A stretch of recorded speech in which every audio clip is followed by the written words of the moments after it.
नमस्कार मित्राणि शुभसन्ध्या। अद्य वयं संस्कृतशिक्षणस्य केचन महत्त्वपूर्णप्रश्नानां विषये आलोचनां कुर्मः। पुनश्च तस्य समीचीनम् उत्तरमपि वयं जानीमः। पूर्वं बहूनाम् एकः प्रश्नः आसीत्, आविष्कारपद्धतिः इत्युक्ते का पद्धतिः? एतस्य समीचीनम् उत्तरं भवति आविष्कारपद्धतिः इत्युक्ते आरोहपद्धतिः। एषः प्रश्नः अपि 2016 पुनश्च 2018 तमवर्षे अपि परीक्षायाम् आसीत्। अतः प्रश्नः अत्यन्तं महत्त्वपूर्णं भवति। वयं सर्वे अपि स्मरणे स्थापयामः। आविष्कारपद्धत्या अपरं नाम भवति आरोहपद्धतिः। इदानीं वयम् अग्रे गच्छामः। संस्कृतशिक्षणस्य ये महत्त्वपूर्णप्रश्नाः सन्ति तेषाम् उपरि वयं चर्चां कुर्मः। प्रथमः प्रश्नः अस्ति, केन विना भाषाज्ञानम् अपरिपक्वम् अपूर्णं च भवति? सरलभाषया वदामि, कस्य कौशलस्य ज्ञानं विना अस्माकं यद् भाषाज्ञानं भवति तद् अपरिपक्वम् अपूर्णम् अर्थात् पूर्णं न भवति।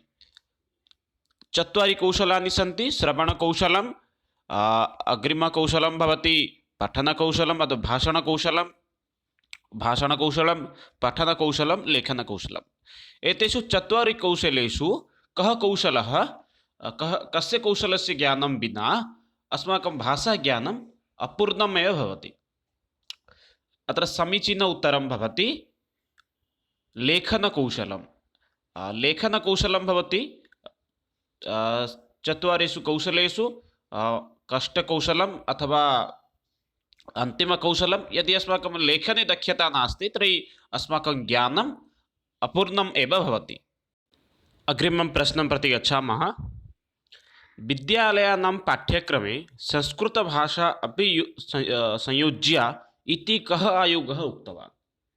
सामान्यरूपेण विद्यालयस्तरे, माध्यमिकस्तरे संस्कृतम् अपि अनिवार्यरूपेण पाठनीयम् इति कः आयोगः वदति? संस्कृत आयोगः, शिक्षा आयोगः, माध्यमिकशिक्षा आयोगः, राधाकृष्ण आयोगः। संस्कृत आयोगः वयं सर्वे जानीमः 1956-57। पुनश्च शिक्षा आयोगः तथा किमपि अस्माकं संस्कृतशिक्षणे नास्ति। माध्यमिकशिक्षा आयोगः अथवा मुदालियर् आयोगः 1952-53। राधाकृष्ण आयोगो भवति विश्वविद्यालय आयोगः इति भवति। अतः अत्र समीचीनम् उत्तरं भवति माध्यमिकशिक्षा आयोगः एव वदति 1952-53 तमे वर्षे संस्कृतभाषाम् अपि विद्यालयस्तरे पाठनीयम् इति। इतोपि किञ्चित् माध्यमिकशिक्षा आयोगविषये वयं जानीमः। माध्यमिकशिक्षा आयोगः 1952-53 तमे वर्षे अभवत्। एतस्य मुख्य अपि मुदालियर् आसीत्। अतः एतस्य अपरनाम अपि मुदालियर् आयोगः इति अस्ति।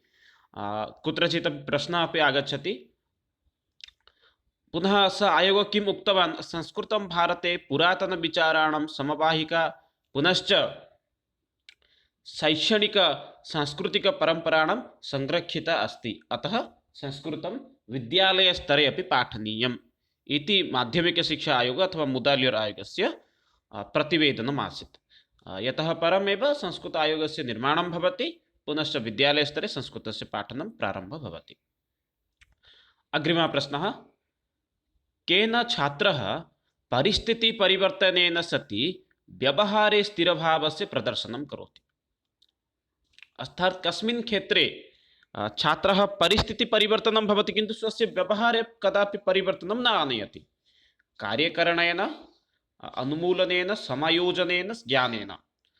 एषः प्रश्नः अस्ति। भाषाशिक्षणस्य यानि उद्देश्यानि सन्ति तेषु एव आगच्छति। अर्थात् भाषाशिक्षणस्य उद्देश्यत्रयं भवति। ज्ञानात्मकपक्षः, भावात्मकपक्षः, पुनश्च मनोगत्यात्मकपक्षः। पुनश्च किमस्ति अत्र परिस्थितिपरिवर्तनेन व्यवहारे कुत्र न परिवर्तनं करोति? भावात्मकपक्षविभागात् एषः प्रश्नः अस्ति। अनुमूलनेन एव सः किं करोति? नाम परिस्थितिपरिवर्तनेन सति अपि व्यवहारे स्थिरभावं सः स्थापयति। अग्रिमः प्रश्नः, छात्राणां कृते द्वितीयलक्षित अधिगमविशेषः कः? अर्थात् अस्माकं यानि चत्वारि कौशलानि सन्ति तेषु द्वितीयकौशलं किम् इति अत्र प्रश्नः अस्ति। चत्वारि कौशलानि श्रवणकौशलं, भाषणकौशलं, पठनकौशलं, लेखनकौशलम्। अत्यन्तसरलः प्रश्नः, वयं सर्वे जानीमः। द्वितीय लिखित अधिगमः भवति भाषणकौशलम् इति। श्रवणकौशलस्य कति साधनानि सन्ति? एतत् अस्माकं प्रथमं कौशलम् अस्ति श्रवणकौशलं, तस्य कति साधनानि सन्ति? श्रवणकौशलस्य 8 साधनानि भवन्ति। अग्रे गच्छामः। संस्कृतशिक्षणस्य उद्देश्यम् अन्तर्गता 3 मुख्यबिन्दवः सन्ति। अधस्तनेषु कः न उपयुक्तः बिन्दुः? संस्कृतशिक्षणाय 3 मुख्यबिन्दवः भवन्ति। दिशा, व्यवस्थितपरिवर्तनं, क्रिया। इमे 3 एव भवन्ति संस्कृतशिक्षणस्य मुख्य उद्देश्य अथवा 3 मुख्यबिन्दवः भवन्ति। अतः अत्र समुचित उत्तरं भवति ज्ञानं। ज्ञानं किम् अस्ति संस्कृतशिक्षणस्य उद्देश्ये न आगच्छति। अग्रिमः प्रश्नः। भाषाशिक्षणाय 4 कौशलानि सन्ति। अधस्तनेषु कः समीचीनक्रमः? यानि 4 कौशलानि सन्ति पुनरेकवारं श्रावयामि। श्रवणं, भाषणं, पठनं, लेखनम्। अतः समीचीनक्रमः प्रथमः एव भवति श्रवणं, भाषणं, पठनं, लेखनानि इति। अग्रिमः प्रश्नः। छात्राणां चिन्तन, तर्क, निरीक्षण, स्मरण, संश्लेषण, विश्लेषण आदयः केन कौशलेन शिक्ष्यन्ते? अर्थात् छात्राः ये चिन्तयन्ति, तर्कं कुर्वन्ति, निरीक्षणं, स्मरणम् इत्यादि सर्वं यत् कुर्वन्ति, केन कौशलेन एतत् सर्वं ते कुर्वन्ति इति प्रश्नः अस्ति।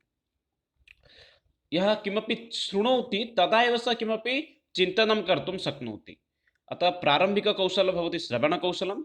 समीचीन उत्तरं भवति श्रवणकौशलेन छात्रः चिन्तनं, तर्क, निरीक्षण, स्मरणं, संश्लेषण, विश्लेषण इत्यादि कर्तुं समर्थः भवति।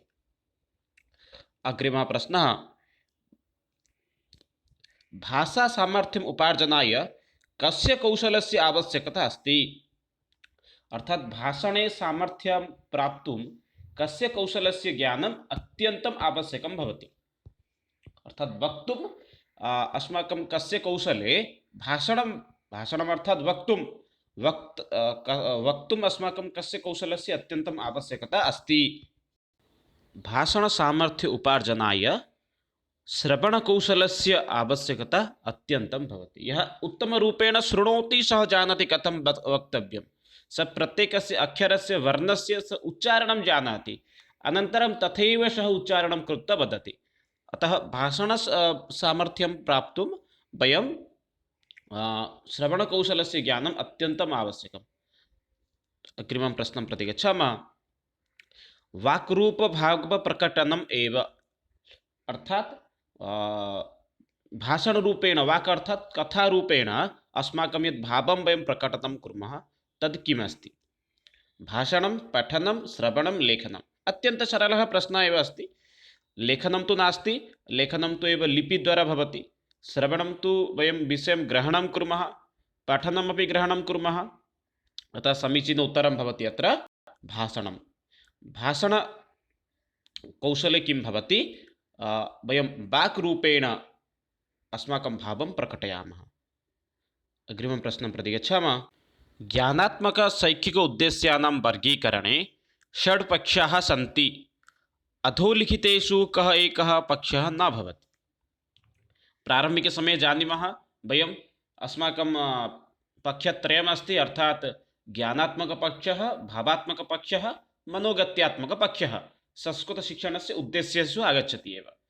अत्र ज्ञानात्मकपक्षे अपि 6 पक्षाः सन्ति। ते भवन्ति ज्ञानं, बोधः, प्रयोगः, विश्लेषणं, संश्लेषणं, मूल्याङ्कनम्।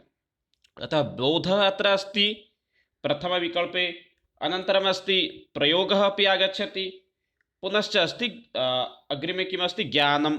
इमे 3 सन्ति एव। अतः ग्रहणम् एव ज्ञानात्मकपक्षे न आगच्छति।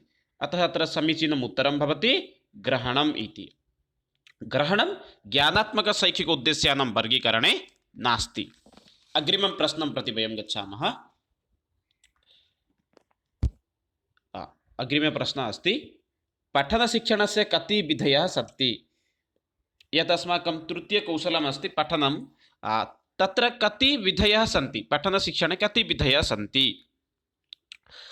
2 4 3 5। भवन्तः अपि उत्तरं कामेण्ट् बाक्स् मध्ये अपि लिखितुम् अर्हन्ति। पठनशिक्षणस्य 3 विधयः सन्ति। प्रारम्भिकसमये भवति, यदि भवन्तः सम्भाषणवर्गे भागग्रहणं कुर्वन्ति तत्र भवन्तः जानन्ति, प्रारम्भिकसमये शिक्षकः एकम् एकं वर्णं वदति, मम नाम, एवम् एकमेकम् अक्षरं वदति, अनन्तरम् एकमेकं शब्दं वदति, मम नाम शब्दम् अभवत्, अनन्तरं वाक्यं वदति, मम नाम एवं वदति। अतः पठनशिक्षणस्य 3 विधयः सन्ति। ते भवन्ति 3। प्रारम्भिकसमये वर्णपाठनम्, अग्रे अस्ति शब्दपाठनम्, अन्ते आगच्छति एव वाक्यपाठनम्, एवं 3 विधयः सन्ति। अग्रिमः प्रश्नः अधोलिखितेषु किं माध्यमिकस्तरेषु संस्कृतशिक्षणस्य उद्देश्यं न भवति। अथ ये 4 विकल्पाः सन्ति तेषु कः माध्यमिकस्तरेषु संस्कृतशिक्षणस्य उद्देश्यं नास्ति इति।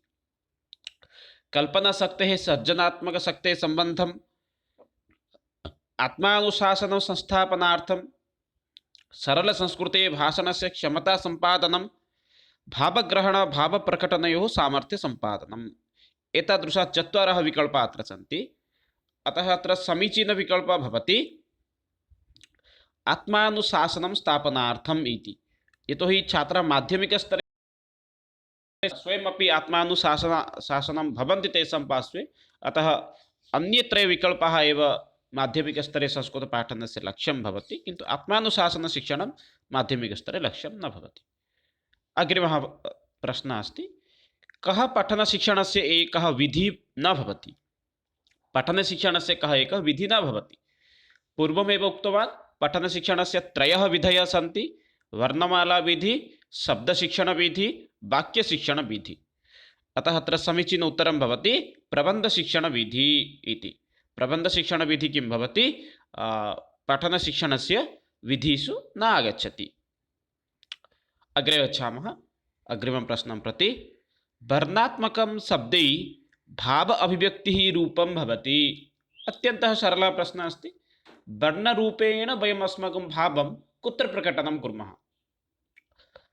अस्माकं द्वयं लक्ष्यमस्ति, कौशलद्वयस्य अपि अत्र लक्ष्यं भवति भावग्रहणं भाव अभिव्यक्ति। ग्रहणं श्रवणं पठनेन कुर्मः, भाव अभिव्यक्ति भाषणं लेखनेन कुर्मः। भाषणं तु किं भवति, वर्णयुक्तं न भवति, किन्तु वर्णयुक्तं किमस्ति, लिखनं। लिखितमेव भवति वर्णात्मकशब्दे भाव अभिव्यक्तेः रूपम्। अग्रिमः प्रश्नः यः आवश्यकानि तथ्यानि मनसि निधाय पठति सः कुत्र दक्षः भवति। यः बालः किं करोति, यत्किमपि आवश्यकानि तथ्यानि तत्सर्वं स्वस्य स्मरणे स्थापयति, तत्सर्वं स्मरणे संस्थाप्य यदा सः पठति सः कस्मिन् क्षेत्रे दक्षः भवति। श्रवणक्षेत्रे, लेखनक्षेत्रे, भाषणक्षेत्रे अथवा पठनक्षेत्रे। एवं प्रकारेण 4 विकल्पाः सन्ति। अत्यन्तः सरलः प्रश्नः। पठति अर्थात् पठनकौशले एव आगच्छति। या आवश्यकानि तथ्यानि, यत्किमपि आवश्यकम्, अन्यपुस्तकं भवतु अथवा किमपि क्रियाकलाप अर्थात् प्रोजेक्ट् भवतु। यदि महात्मागान्धेः विषयं पठति तदा सः महात्मागान्धेः चित्रमपि पार्श्वे स्थापयति।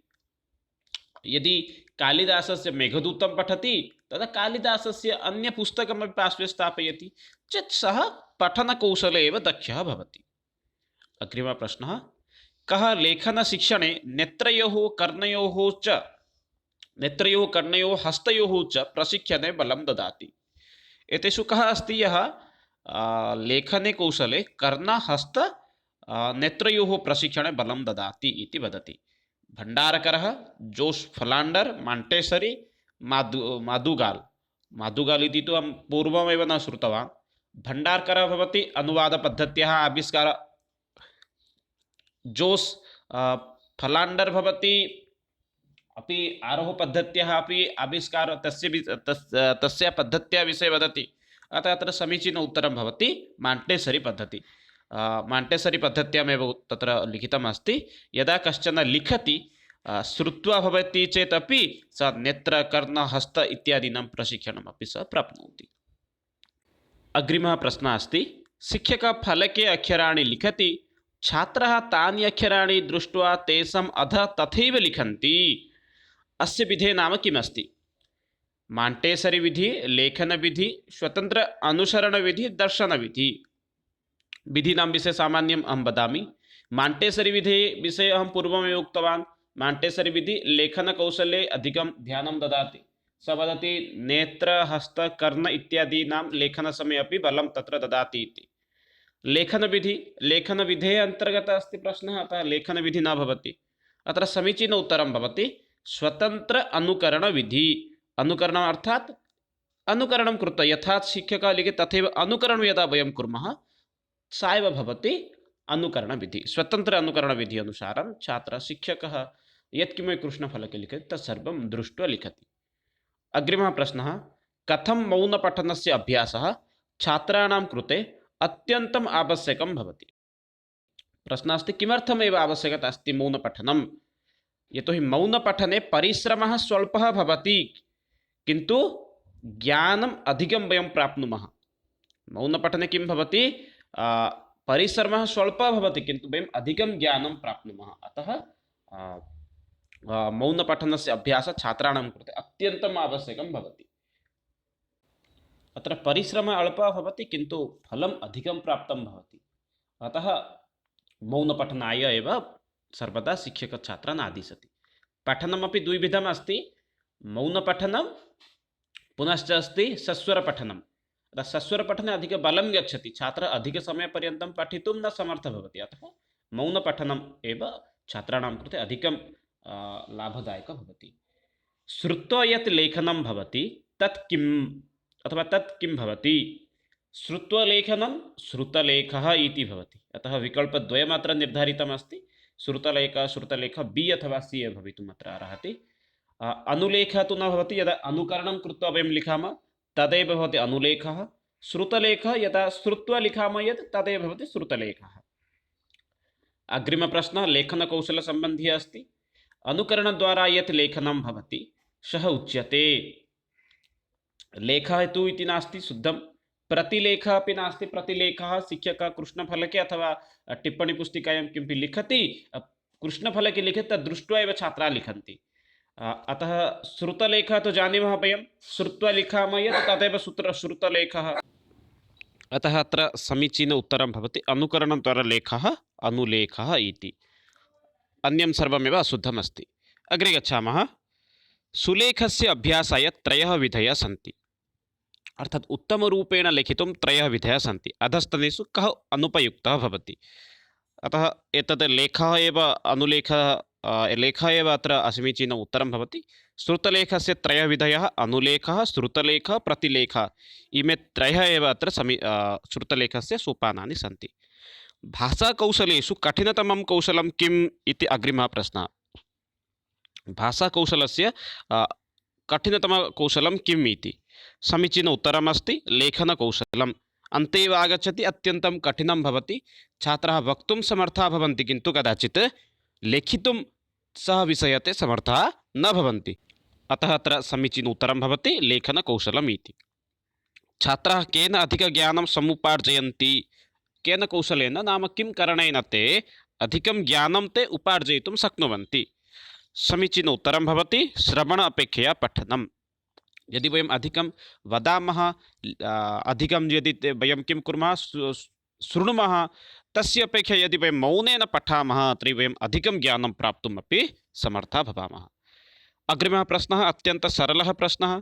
साहित्यव्याकरण ज्योतिष गणित न्याय दर्शन चिकित्सादिग्रन्थे जनानां कीदृशविकासः भवति? सरलप्रश्नः। एतेषां ग्रन्थानां पठनेन अस्माकं कस्मिन् क्षेत्रे विकासः भवति? चारित्रिक मानसिक बौद्धिक न भवति एव, शैक्षिकविकासः एव भवति। अतः समीचीन उत्तरं शैक्षिकविकासः इति। अग्रिमः प्रश्नः नियमान् अधिकारान् प्रति आज्ञाकारिता किं भवति? अर्थात् नियमतः आज्ञाकारिता प्रति यः गच्छति तत्र किं भवति? तत्र अनुशासनं भवति। अग्रिमः कः ग्रन्थः विमानशास्त्रस्य परिचयं ददाति? कः शास्त्रः विमानशास्त्रस्य परिचयं ददाति? रसरत्नाकरः इति एकः शास्त्रः अस्ति। सः एव किं करोति? विमानशास्त्रविषये ज्ञानं ददाति। इतोपि वयं वक्तुम् अर्हामः महर्षि भरद्वाजस्य विमानशास्त्रे अपि विमानशास्त्रविषये वर्णितः अस्ति। अग्रिमः प्रश्नः वादविवादेन छात्रस्य का शक्तिः सशक्ता भवति? यदा वादविवादः भवति तदा छात्रस्य कस्मिन् क्षेत्रे विकासः भवति? श्रवणशक्तिः तु न भवति, भाषणशक्तिः तु भवितुम् अर्हति, किन्तु अत्र भाषणशक्तिः इति वक्तुं न शक्नुमः, लेखनशक्तिः अथवा न इति वक्तुमपि न शक्नुमः, पठनशक्तिः अपि न। वादविवादेन छात्रस्य भाषणशक्तेः एव विकासः भवति। यदा छात्रः वादविवादं करोति तदा सः कथने भाषणे एव सः सशक्तः भवति। अतः समीचीनविकल्पः अत्र भाषणशक्तिः इति भवति। अग्रिमः प्रश्नः लेखनकौशलस्य कः क्रमः समीचीनः? लेखनकौशलस्य कः क्रमः समीचीनः अस्ति? लघुबालः कथं करोति अहं तदेव वदामि। प्रारम्भिकसः अक्षरस्वरूपं पश्यति, नाम अक्षरस्वरूपं पश्यति वा उच्चारणं पश्यति। अग्रे किं करोति सः? तस्य ध्वनिं शृणोति। ध्वनिस्वरूपम्, अक्षरस्वरूपम्, उच्चारणस्वरूपम्, अन्यथा लेखनस्वरूपम्। अत्र द्वितीयविकल्पः एव समीचीनं भवति। यत्र प्रारम्भिकसमये सः किं करोति? ध्वनिं शृणोति, अक्षरं चिन्तयति, अनन्तरम् उच्चारणं पश्यति, अनन्तरं सः लिखति।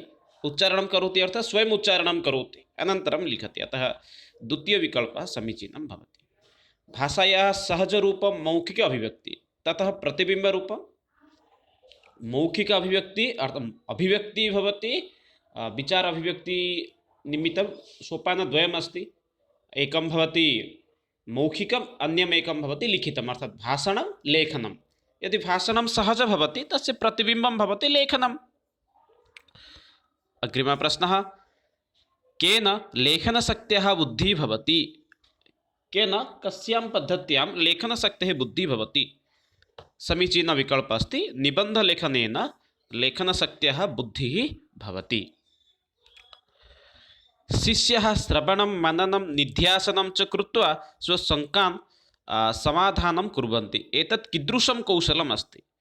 ये छात्राः भवन्ति ते कस्यां पद्धत्यां स्वस्य प्रश्नान् शङ्कान् निवारणं कुर्वन्ति? व्याख्यानकौशलद्वारा छात्राः स्वस्य यत्किमपि ज्ञानम् अस्ति, ये प्रश्नाः सन्ति, ये संशयाः सन्ति, तेषां समाधानं कुर्वन्ति। किं देशान्तरे कालान्तरे वा जनान् बोधयति? अर्थात् यत् किं कौशलम् अस्ति येन देशान्तरे कालान्तरे जनानां समस्यायाः समाधानं करोति। लेखनकौशलं लिखितं, यत् लिखितं भवति तदेव जनानां कालान्तरे किं करोति? बोधयति। अग्रिमः अन्तिमः प्रश्नः अधस्तनेषु किं भाषाज्ञानं सूचयति? भाषाज्ञानम् अस्माकं कृते किमर्थम् आवश्यकं भवति? नूतनपदानाम् अर्थज्ञानाय भाषाज्ञानम् अत्यन्तम् आवश्यकं भवति। अतः इमे एव आसन् एव अत्यन्तं महत्त्वपूर्णप्रश्नाः। पुनश्च वयम् अग्रिमे दिवसेषु अपि नूतनप्रश्नानाम् अभ्यासं कुर्मः, तस्य समीचीनम् उत्तरमपि जानीमः। तावत्पर्यन्तं विरमामि। जयतु भारतं, वदतु संस्कृतं, वन्दे मातरम्।